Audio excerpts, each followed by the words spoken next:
नमस्कार, न्यूज़आर के खास कार्यक्रम में आपका स्वागत है। मैं हूं देवेंद्र कुशवाहा। मध्य प्रदेश कांग्रेस के दिग्गज नेता दिग्विजय सिंह ने कहा है कि वो आगामी लोकसभा चुनाव नहीं लड़ेंगे, लेकिन पार्टी ने लोकसभा चुनाव का टिकट दिया तो वो उसके आदेश का पालन जरूर करेंगे। सिंह ने शनिवार को राजगढ़ जिले के खिलचीपुर शहर में पत्रकारों से बात करने के दौरान कहा कि चुनाव लड़ने का सवाल ही नहीं उठता, क्योंकि मैं राज्यसभा का सदस्य हूं और अभी भी राज्यसभा में कार्यकाल में 2 से अधिक साल का समय बाकी है। दिग्विजय सिंह का कार्यकाल 2026 में खत्म होना है। हाल ही में मध्य प्रदेश विधानसभा चुनाव में मिली करारी हार के बाद कांग्रेस लोकसभा चुनाव की तैयारी में जुट गई है और कोशिश कर रही है कि विधानसभा चुनाव में मिली हार को भुलाकर अब लोकसभा की तैयारी की जाए, जिसके लिए उम्मीदवारों का चुनाव शुरू कर दिया गया है। कांग्रेस इस बार अपने सभी वरिष्ठ नेताओं को चुनाव में खड़ा कर सकती है, जिसमें कमलनाथ, दिग्विजय सिंह, अरुण यादव, कांतिलाल भूरिया, सुरेश पचौरी और जीतू पटवारी भी शामिल हैं। हालांकि दिग्विजय ने कहा कि राजगढ़ से लोकसभा सीट का प्रतिनिधित्व कौन करेगा, ये पार्टी तय करेगी। सुनिए दिग्विजय सिंह ने क्या कुछ कहा। मेरे चुनाव लड़ने का इसमें प्रश्न इसलिए नहीं आता क्योंकि मैं राज्यसभा का सदस्य हूँ और अभी 2 साल मेरे पास, 2.25 साल मेरे पास है। राजगढ़ लोकसभा से कौन लड़ेगा फिर? जी, दिग्विजय सिंह के इस बयान पर बीजेपी ने तंज कसा है। बीजेपी का कहना है कि 2024 में जिनका नाम ही बंटाधार है, वे खुद कहते हैं जहां जाते हैं वहां वोट कम हो जाते हैं। ऐसे में चुनाव कैसे लड़ेंगे? सुनिए आशीष अग्रवाल, बीजेपी प्रदेश मीडिया प्रभारी, यह क्या कुछ कहा। नहीं, देखिए इसमें कौन सी अचरज की बात है।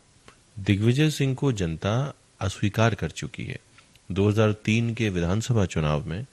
उसके बाद 2019 के लोकसभा चुनाव में 3.5 लाख मतों से वो हारे थे। तो जो नेता स्वयं अपने मुंह से स्वीकारता हो कि वो जहां खड़ा होता है वोट कट जाते हैं उसकी पार्टी के, तो क्या इसमें अचरज का विषय है कि वो चुनाव नहीं लड़ेंगे? वो मिस्टर बंटाधार हैं। वैसे अगर देखा जाए तो दिग्विजय सिंह 2019 में भोपाल की लोकसभा सीट के लिए लड़े थे, लेकिन उन्हें बीजेपी की प्रज्ञा सिंह ठाकुर ने 3.65 लाख वोट से हरा दिया था। राजगढ़ राघवगढ़ विधानसभा क्षेत्र गुना जिले के अंदर आती है। सिंह ने राजगढ़ से लोकसभा सीट का प्रतिनिधित्व 1984 और 1991 में किया था। फिलहाल मध्य प्रदेश की कुल 29 लोकसभा सीट में से 28 पर बीजेपी है, जबकि 1 सीट कांग्रेस के पास है। पिछले साल मध्य प्रदेश में हुए विधानसभा चुनाव में दिग्विजय सिंह और कमलनाथ के नेतृत्व में कांग्रेस का बहुत ही खराब प्रदर्शन देखा गया। ऐसे में लोकसभा नाव में कांग्रेस एमपी में क्या गुल खिलाएगी, यह देखने वाली बात है। आज इसी मुद्दे पर हम चर्चा करेंगे और चर्चा के लिए हमारे साथ जो मेहमान जुड़े हुए हैं उनसे आपका परिचय करा दें। आशीष तिवारी, शाह मीडिया प्रभारी बीजेपी, फरहाना खान कांग्रेस प्रवक्ता हमारे साथ स्टूडियो में मौजूद हैं। बहुत बहुत स्वागत है आप सभी का। डॉक्टर राहुल रंजन, वरिष्ठ पत्रकार, आपका भी बहुत बहुत स्वागत है हमारे इस कार्यक्रम में। चर्चा की शुरुआत करते हैं। चर्चा की शुरुआत करेंगे फरहाना खान जी आपसे।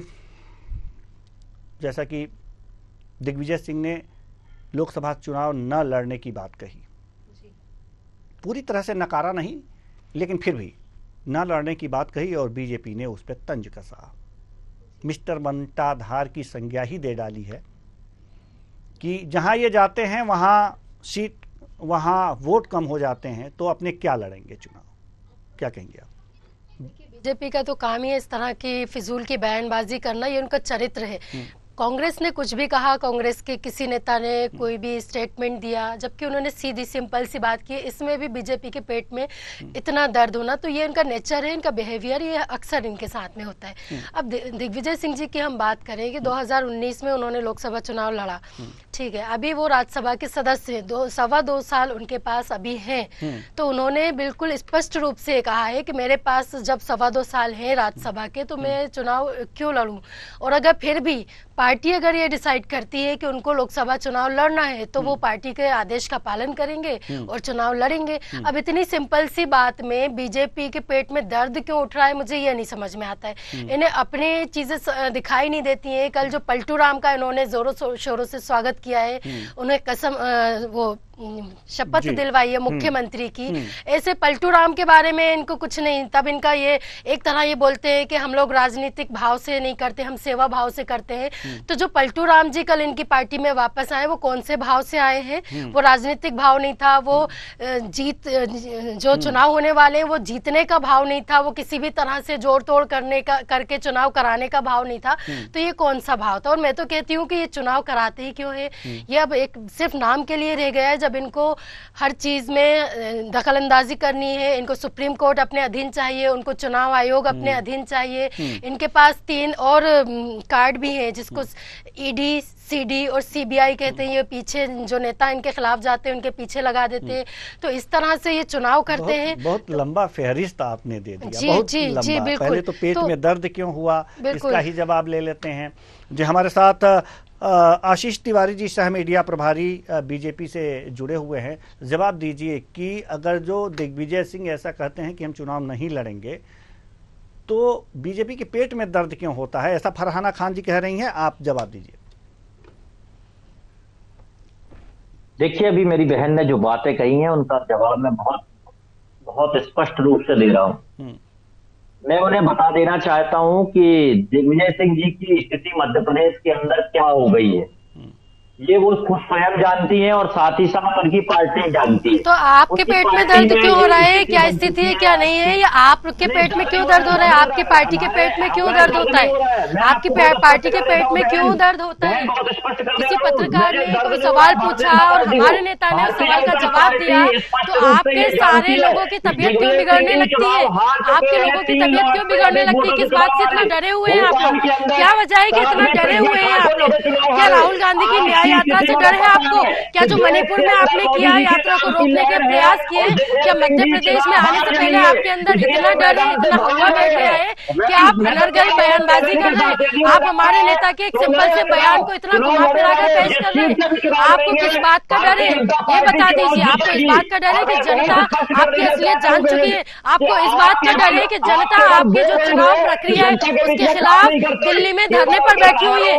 कांग्रेस पार्टी नहीं बैठी हुई है, वो जनता बैठी हुई है। सुप्रीम कोर्ट के वकील बैठे हुए हैं, सुप्रीम कोर्ट के जज बैठे हुए हैं। कांग्रेस जीवन में आगे आने वाली उधर नहीं होने वाला है मध्य प्रदेश के अंदर, और अभी 29 की 29 सीटें हम जीतने वाले हैं। कह रही हूँ ना, आप चुनाव बंद करा दीजिए, चुनाव ही बंद करा दीजिए। जब आपको तानाशाही करनी है तो आप चुनाव बंद करा दीजिए। रहिए आप मध्य प्रदेश में, केंद्र में, हर जगह आप रहिए बिल्कुल। मना किसने किया है? ठीक है। फरहाना खान जी, आशीष जी, फरहाना खान जी, आशीष जी, राहुल रंजन जी के पास चलते हैं। हमारे साथ वरिष्ठ पत्रकार राहुल रंजन जी भी मौजूद हैं। आशीष जी धैर्य रखिए, आ रहे हैं आपके पास। आशीष जी धैर्य रखिए, आपके पास आ रहे हैं। डॉक्टर राहुल रंजन, जैसा कि अभी जो दिग्विजय सिंह ने जो बात कही है, लोकसभा चुनाव लड़ने न लड़ने की बात कही है, बीजेपी का उस पर जो कमेंट आया है, वास्तव में अगर जो ये कहा जाए कि अगर ये बीजेपी इस तरह के बयान देती है अगर दिग्विजय सिंह को लेकर के, तो क्या इस तरह के बयान न्याय संगत हैं? नहीं देवेंद्र जी, ये देखिए पार्टी का मामला है और दिग्विजय सिंह का भी मामला व्यक्तिगत है। चुनाव लड़ेंगे या नहीं लड़ेंगे ये मामले अलग है। इस मुद्दे को लेकर किसी भी राजनीतिक दल को, चाहे भारतीय जनता पार्टी हो या कोई भी दल हो, उसको ऐसा कोई लेना देना होना नहीं चाहिए, इस बहस में पड़ना ही नहीं चाहिए, है ना। दिग्विजय सिंह अकेले नहीं है मध्य प्रदेश में। मध्य प्रदेश में 29 सीटें, 28 आपके पास है, भारतीय जनता पार्टी 1 सीट का फर्क है। तो यदि दिग्विजय सिंह कहीं खड़े भी हो जाते हैं तो आप उसको कांग्रेस की स्थिति में देखिए कि कांग्रेस के पास खोने को क्या है, 1 सीट। आपके पास खोने को क्या है, 28 सीट। तो मेहनत किसको करनी है?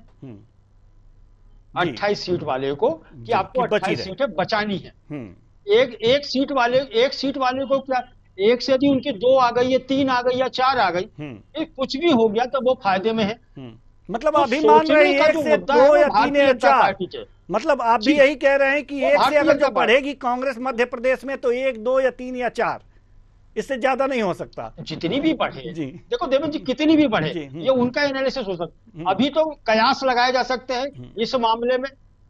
आप और हम ये बता ही नहीं सकते कि कितनी सीटें बढ़ेंगी, कितनी सीटें, क्योंकि राजनीति इतनी तेजी के साथ में पलटती है कि किसी को समझ में नहीं आता। और मध्य प्रदेश के संदर्भ में आप देखोगे विधानसभा चुनाव के बाद में अभी ऐसा लग रहा है कि भारतीय जनता पार्टी के पक्ष में माहौल है, कांग्रेस के लोग कह रहे हैं कि हमारे पक्ष में माहौल है, लेकिन अभी स्थितियां ऐसी हैं कि इतना दुविधा है कि न भारतीय जनता पार्टी दावा कर सकती है कि हम उतनी सीटें बचा पाएंगे, न कांग्रेस ये कह सकती है कि हम अपनी एक सीट बचा पाएंगे या 10 सीटें वो ले लेंगे। तो बात इसकी नहीं है। जो मुद्दा उठा है कि दिग्विजय सिंह, तो दिग्विजय सिंह अकेले नहीं है, कांग्रेस में बहुत सारे नेता हैं जो चुनाव मैदान में उतरेंगे। दिग्विजय सिंह हारे हुए नेता हैं, मान लीजिए हारे हुए नेता यदि कहीं से भी खड़ा कर दो हार भी जाएंगे तो उससे भारतीय जनता पार्टी को क्या फर्क पड़ना है। बिल्कुल। तो ये मुद्दा विचार का नहीं है, ना ही ये मुद्दा बहस का है। ये पूरा मुद्दा है कि भारतीय जनता पार्टी अपने अस्तित्व को मध्य प्रदेश में बचा पाएगी, नहीं बचा पाएगी, और कांग्रेस प्लस में जाएगी या फिर अपना पूरा का पूरा नुकसान कर लेगी। जी, अभी स्थिति जो है कि विधानसभा के बाद में मनोबल टूटा है कांग्रेस का, कांग्रेस के कार्यकर्ताओं का मनोबल टूटा है। हाँ, थोड़ा सा प्रयास ये हुआ है कि एक नई पीढ़ी को कांग्रेस ने आगे लाने की चेष्टा की है। सॉरी, जैसे जीतू पटवारी को आप लेके आए हैं, बिल्कुल, तो थोड़ी सी ऊर्जा आपको दिखाई दे रही है। लेकिन भारतीय जनता पार्टी में आप दो मुद्दे हो गए, इसका बहुत विरोध हो रहा है कि भारतीय जनता पार्टी में जो मध्य प्रदेश में सरकार बनी है वो शिवराज सिंह चौहान की पूरी तरह से मेहनत थी।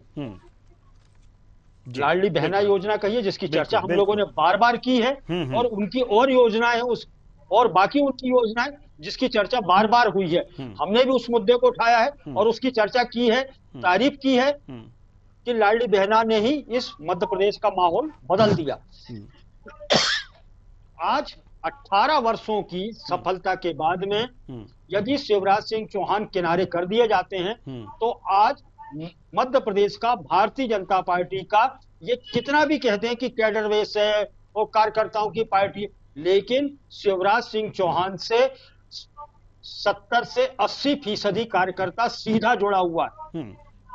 जी, 18 वर्षों तक किसी का मुख्यमंत्री है, मतलब जमीनी एक पकड़ है, धरती पकड़ चुके हैं, मध्य प्रदेश के जनमानस को समझ चुके हैं। तो ऐसी स्थिति में जब मध्य प्रदेश में सरकार बनाने के बाद नया, आप कह रहे हैं कि नया अध्याय खुल गया, एक नया सीएम आ गया, नए चेहरे आ गए, इसके बाद में आपके पास में एक नया अध्याय खुल गया है। बिल्कुल, बिल्कुल। आप ये सोचिए कि विधानसभा चुनाव की समाप्ति, सरकार बनने और लोकसभा चुनाव की घोषणा, कितना वक्त है? तो 2 महीने में इतना बड़ा चमत्कार मध्य प्रदेश में नहीं हो सकता। तो चिंता इस बात की है कि यदि शिवराज सिंह चौहान को किनारे कर दिया गया तो भारतीय जनता पार्टी को सोचना पड़ेगा, बिल्कुल, क्या उतनी सीटें बचा पाएंगी या नहीं, ये भी सोचने वाली बात है। लेकिन हम ताकत है, ठीक है, ठीक, उतनी सीटें बचा पाएंगे। ठीक है, हम आपके पास आएंगे। फरहाना खान जी हमारे साथ स्टूडियो में मौजूद हैं। फरहाना खान जी, जैसे कि दिग्विजय सिंह का ये जो बयान आया है, कहीं हार का डर तो नहीं सता रहा है दिग्विजय सिंह को? क्योंकि पिछले लोकसभा चुनाव में 3,65,000 वोटों से ये हारे हैं, और उसके बाद से जो विधानसभा का परिणाम आपने देख ही लिया। ये अभी जो पिछले साल ही चुनाव जो हुए हैं उसमें क्या स्थिति रही है, तो कहीं उनका ये बयान कहीं कोई डर को तो नहीं दर्शा रहा? जी नहीं, बिल्कुल भी किसी तरह का डर नहीं। डर अगर है तो वो भारतीय जनता पार्टी में है। देखिए, इन्होंने जब 2014 का जब लोकसभा चुनाव आए थे तो इन्होंने बोला था कि 272 के पार हम जाएंगे, बहुमत से सरकार बनाएंगे। क्या हुआ? 284 के लगभग इनकी सीटें आई। 2014 में जब चुनाव आए लोकसभा के तो इन्होंने कहा 300 पार, अब की बार 300 पार, और भी काफ़ी सारी चीज़ें बोली थी, उस पर अभी चर्चा का विषय नहीं है। क्या हुआ? 300 के पार, एग्जैक्ट आंकड़े। अब ये बोल रहे हैं 400 पार। तो देखिए कि ये किस तरह से, ये क्या है, भविष्यवाणी कर रहे हैं, ये क्या कर रहे हैं। और अभी जो हाल ही में, जैसा कि हमारे वरिष्ठ पत्रकार हैं, उन्होंने बोला कि शिवराज सिंह को दरकिनार कर दिया, एक तरफ कर दिया। ना सिर्फ शिवराज सिंह को किया, इन्होंने वो वादे जो जनता से किए थे, जो वचन, जो इन्होंने घोषणा पत्र लेकर आए थे, जो इन्होंने कहा था 450 रुपए का सिलेंडर देंगे, जो इन्होंने रोजगार की बात की थी, जो किसानों की बात की थी, जो लाडली बहनों की बात की थी, और शिक्षा को लेकर जितने भी इनके घोषणा पत्र में चीजें थी, वो सबको इन्होंने दरकिनार कर दिया है। नए नए मुख्यमंत्री आए हैं, वो सिर्फ चेहरा बनकर रह गए, सारी चीजें हो रही हैं केंद्र से हो रही हैं। तो डर इनको है कि इन्होंने जो गलती की है, इसका खामियाजा इनके जो 28 सीटें, उनकी सीटों की जो गिनती है वो कम ना हो जाए, तो डर इनमें है। इसलिए ये इस तरह के जो सिंपल सा स्टेटमेंट है उसको मुद्दा बना रहे हैं, उसको लेकर अनर्गल बयानबाजी कर रहे हैं। तो डर किसका है, ये साफ नजर आ रहा है। और जनता का डर, इनको जनता का भी है कि जिस तरह से सत्ता हासिल की है, जनमत से हासिल नहीं की है, इन्होंने मशीन के मत से हासिल की है। ये जनता को भी समझ में आ रहा है। जनता खुद बोल रही है कि हमने तो बीजेपी को वोट नहीं दिया, हमने तो कांग्रेस को वोट दिया था, सरकार इनकी कैसे बन गई। दिल्ली में जाकर देख लीजिए, 31 तारीख को भी एक बहुत बड़ा प्रदर्शन होने वाला है, वो कांग्रेस पार्टी नहीं कर रही, वो आम जनता, सुप्रीम कोर्ट के वकील और जज मिलकर कर रहे हैं, जो कि एक आम नागरिक में गिनती आती है। तो इस तरह से ये सरकार चलाते हैं। ये जो इनकी पोल खुलने का डर इनको है कि अब हम कितनी, देखिए हर चीज की अति का अंत तो होता है, अति सर्वत्र वर्जित ये कहा जाता है। तो जो अति इन्होंने कर रखी है उसका अंत कहीं ना कहीं तो होना है। डर इनको सता रहा है, हमारी पार्टी के किसी भी नेता को किसी तरह का डर नहीं है। आशीष तिवारी जी, हम आपके पास आना चाहेंगे। आशीष तिवारी जी, डर कांग्रेस को नहीं है, दिग्विजय सिंह ने वो डर के मारे, हार के डर के कारण ये बयान नहीं दिया है, ऐसा फरहाना जी का कहना है। डर आप लोग रहे हैं कि पहले तो शिवराज को किनारे कर दिए, उसके बाद 450 रुपये गैस सिलेंडर का वादा किया था वो नहीं दिया, और तमाम ऐसी वादे हैं जो आप लोग कर नहीं पा रहे हैं। तो डर आपको है, इसलिए उनके बयान पर इस तरह की बयानबाजी की है। देखिए, भारतीय जनता पार्टी को डरने की आवश्यकता नहीं है। उसका एक कारण बहुत स्पष्ट है, क्योंकि भारतीय जनता पार्टी का जो संगठन है वो बूथ स्तर तक मजबूत है। और फरहाना जी पहले भी कई बार डिबेट में बोल चुकी है कि कांग्रेस को यदि किसी से डर है तो भारतीय जनता पार्टी के संगठन से डर है। तो मैं उनको बहुत नहीं बोला, मैंने तो ऐसा नहीं बोला। झूठ मत बोलिए, झूठ मत बोलिए, यहाँ बैठकर बकवास मत कीजिए। जो अपने मुंह के शब्द मेरे नाम से मत बोलिए। आप अपने घर में डर कर दूर कर लीजिए। आपको डर है जनता का, आपका संगठन कितना भी मजबूत हो, लेकिन जनता जब जूते देने पर आएगी ना तो सारी हेकड़े निकल जाएगी आपकी। डर आपको जनता का है, डर आपको जनता के साथ जो झूठे वादे किए हैं उसका है। डर आपको इस बात का है कि प्रधानमंत्री मोदी जी बहुत हुई महंगाई की मार, अब की बार मोदी सरकार क्या है उस महंगाई का। आप कहते थे पेट्रोल डीजल हम सस्ता करेंगे, 60 रुपए दे रहे थे जब हमारी सरकार थी, आपने 100 रुपए के ऊपर पहुंचा दिया, जबकि कच्चा तेल अब सस्ता है सबके कंपैरिजन में। डर आपको इस बात का है कि आपने कहा था हम काला धन लेकर आएंगे, नोटबंदी करके काले धन को 3 गुना बढ़ा दिया है आपने, विदेशों में काला धन। आपने कहा था हम 2 करोड़ रोजगार देंगे, आपने बेरोजगारी का आलम ही नहीं है, पूछिए मत क्या आलम है बेरोजगारी का। आपने महिला सुरक्षा की बात की थी, आप देखिए देश में महिलाओं की सुरक्षा की क्या हालत है। आप के अंदर एक माहौल है, उस माहौल से संभालेंगे। आपको संभालना आता है, सीडी, सीबीआई, ईडी, ये सब आपको आता है संभालना, आप वही कर सकते हैं। आपको आता है ईवीएम मशीन में हेराफेरी करवाना, ये इसके दम पर आप सरकार चला सकते हैं। संगठन की बात मत कीजिए, संगठन हमारा ठीक है फरहाना जी, बाकी दलों का भी संगठन मजबूत है, आप इनके हाथ में छोड़ दीजिए कि हमारा संगठन मजबूत है। फरहाना जी, आशीष बकवास कर रहे हैं आप यहाँ बैठ के, फरहाना जी ने ऐसा बोला, बकवास बिल्कुल मत करना। से बोल नहीं पाती है, आपको पता है कि आपकी पार्टी हार रही है। अरे आपको क्या पता है आपकी पार्टी के बारे में?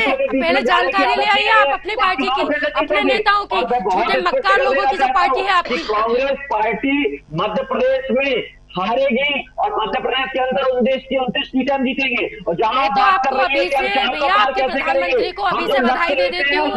ईवीएम जो उन्होंने पूरा अपने कंट्रोल में कर रखे, मैं अभी से बधाई दे देती हूँ। मैं आपको अभी से बधाई दे देती हूँ, आप बधाई स्वीकार कर लीजिए। हमारे मन में भाव आशीष तिवारी जी, एक सवाल और, अगर इतना ही आपका संगठन मजबूत है, इतना ही आप ऐसी कैडर बेस्ड पार्टी है, तो एक बार सिर्फ एक बार बैलेट पेपर से चुनाव करा लीजिए, सिर्फ एक बार करा लीजिए। आप जनता की बात तो मान लीजिए, जनता के हितों की आप बात करते हैं ना, जनता मांग कर रही है, जनता में अविश्वास है चुनाव को लेकर। आप एक बार करा लीजिए बैलेट पेपर से, दूध का दूध पानी का पानी हो जाएगा। जीतने वाली है और आपका बस ये बक करके आप लोग को लगता है आप जीत जाएंगे। और चुनाव में से पहले जो विपक्ष का दायित्व से निभाने का आशीष तिवारी जी, एक सवाल हमारे मन में भी बड़ा घुमड़ रहा है, उसको करना चाहते हैं, आपकी इजाज़त हो तो। ठीक है, 28 सीटें आप जीते हैं, 29 सीटें हैं और इस बार 29 की बारी है, आप बता रहे हैं। लेकिन बात यहाँ पर यह है कि आपको ज़्यादा मेहनत करनी पड़ेगी ना, जैसा कि डॉक्टर राहुल रंजन ने कहा है कि 28 सीटें बचा कर रखना भी महत्वपूर्ण होता है। रहते और चुनाव को लड़ते हैं जी, मेहनत इन्हें भूमिका बनाने में करनी पड़ती है, परसेप्शन क्रिएट करने में करनी होती है। कभी राम मंदिर, कभी पुलवामा, इसमें मेहनत करनी होती है। तो इनके हाथ में मेहनत इन्हें यही करनी है, मेहनत करने का इनका इतना ही काम है। जो स्थितियां इस समय, आशीष जी, जो स्थितियां इस समय हैं, क्या बीजेपी ये नहीं मानती? संसदीय क्षेत्रों के आशीष जी, जो कार्यालय है उनका उद्घाटन होना प्रारंभ। आशीष जी, आपका बूथ मजबूत है। आशीष जी, आपका बूथ मजबूत है, ठीक है, सारी चीजें हैं, आप अभी विधानसभा चुनाव में विजयी हुए हैं, लेकिन क्या आप इस बात को नहीं मानते कि जो 28 सीटें हैं उसे हमें बचा कर रखना है? उसमें एक जो सबसे बड़ा फैक्टर आपके विधानसभा चुनाव में जो जीत का था वो लाडली बहना था, और वो लाडली बहना एक तरह से शिवराज सिंह चौहान थे। उन्हें तो आपने दक्षिण में भेज दिया, दक्षिणायन कर दिया उत्तरायण से। उसके बाद जो तमाम जनता पार्टी में सारे लोग कार्यकर्ता भाव के साथ काम करते हैं, जिसे जो योग्यता के आधार पर जहां पर आवश्यकता होती है वहां पर हम काम करते हैं। अभी हमारे पास तो मध्य प्रदेश की प्रभारी भी है, तो मध्य प्रदेश के प्रभारी मध्य प्रदेश में काम करेंगे, जो उत्तर प्रदेश के प्रभारी उत्तर प्रदेश, जिस राज्य की जिम्मेदारी दी गई है वो एक योजना के तहत की जाती है पार्टी के अंदर, और हम उसमें सफल भी होते हैं। तो हम तो अपने कार्यकर्ता की क्षमताओं के आधार पर चलिए ठीक है, चलिए ठीक है। आपके मोबाइल पे फोन आ रहा है, शायद इसलिए आपकी आवाज जो है हम तक का सही तरीके से नहीं पहुंच पा रही है। सरकार है, लाडली बहनों को दिक्कत कभी नहीं होगी। मध्य प्रदेश के अंदर लाडली बहनों का जो सम्मान भारतीय जनता पार्टी सभा, इसकी पोल भी आपकी खुल जाएगी, जैसे 450 रुपए के सिलेंडर की पोल खुल गई है, ऐसे ही लाडली बहना की पोल भी बस 2-4 महीने और रुक जाएगी, फिर उसकी भी पोल पट्टी खुल जाएगी, सारी हमारी उसकी भी पोल पट्टी खुल जाएगी। और योग्यता की आप बात कर रहे थे, तो आप बताइए 2019 में प्रज्ञा ठाकुर को कौन सी योग्यता पर आप लेकर आए थे? प्रदेश की जनता इतनी बेवकूफ है कि इतने भारी मतों से एक औरत जिस पर आतंकवादी होने के आरोप लगे हैं ऐसे जिता देगी? जी नहीं, जनता बेवकूफ नहीं है, ये आपका ईवीएम का खेल था सारा, और यही आप अभी भी करने वाले हैं। चलिए, ईवीएम का खेल। डॉक्टर राहुल रंजन, हम आपके पास आना चाहेंगे। क्या लगता है कि वास्तव में जो विजय बीजेपी को मिल रही है वो ईवीएम के थ्रू मिल रही है? देखिए कुशवाहा जी, ये विवाद का विषय है अभी तक, इस पर अभी तक कोई स्पष्ट नहीं हो पाया है। हर जगह दावे प्रतिदावे किए गए हैं, ईवीएम मशीनों को आपको उसका डेमोक्रेशन किया गया, उसको बताया गया है कि ऐसे कि इस तरीके से इसमें किया जा सकता है, लेकिन अभी तक ऐसी कोई सत्यता आई नहीं है, सब अंधेरे में सब चल रहा है। रंजन जी, मैं 1 मिनट आपको रोकना चाहूंगी, लेकिन ये बात सच है, 1 मिनट मेरी बात सुनिए। एक बात एक सच है कि जहां भी सुनिए फरहाना जी, उसको हैक करने का, उसको छेड़छाड़ करने का सुविधा रहती है। जिस तरीके से आपका मोबाइल है, मोबाइल का आपका FB है, व्हाट्सएप है, बाकी जो भी आप इस्तेमाल करते हो, इसको आप आराम से हैक किया जा सकता है।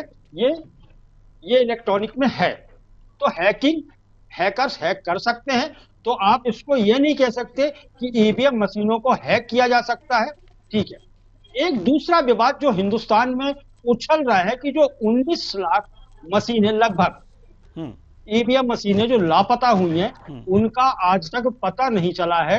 ये भी एक जांच का विषय है कि ये मशीनें गई कहां। तो ये भी हो सकता है कि विधानसभा चुनावों में इन मशीनों का खेल होता हो, इसका खुलासा अभी तक नहीं हो पाया है। लेकिन ये शक है कि इन मशीनों का कहीं ना कहीं दुरुपयोग हो रहा है, क्योंकि ये प्राइवेट लोगों के काम की मशीनें नहीं है। जी बिल्कुल। ये मतदान के लिए है, तो इसलिए यहाँ खेल हो सकता है। आशीष तिवारी जी जल्दी से अब कुछ ये कहना है भारतीय जनता पार्टी या कांग्रेस के अपने अपने वादे। जी।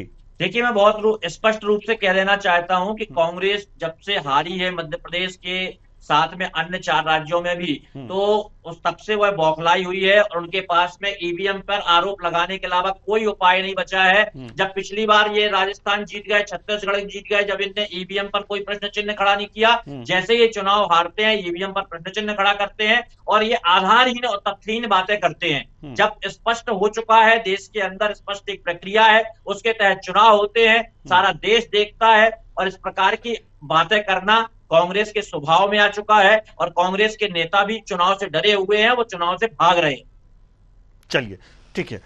मेरा एक स्टेटमेंट। जी, जल्दी से 2012 में सुब्रमण्यम स्वामी की पिटीशन पे सुप्रीम कोर्ट ने यह स्वीकार किया कि ईवीएम मशीन के साथ छेड़छाड़ हो सकती है, लेकिन आज सुप्रीम कोर्ट बिल्कुल मूक बधिर बनकर बैठा हुआ है।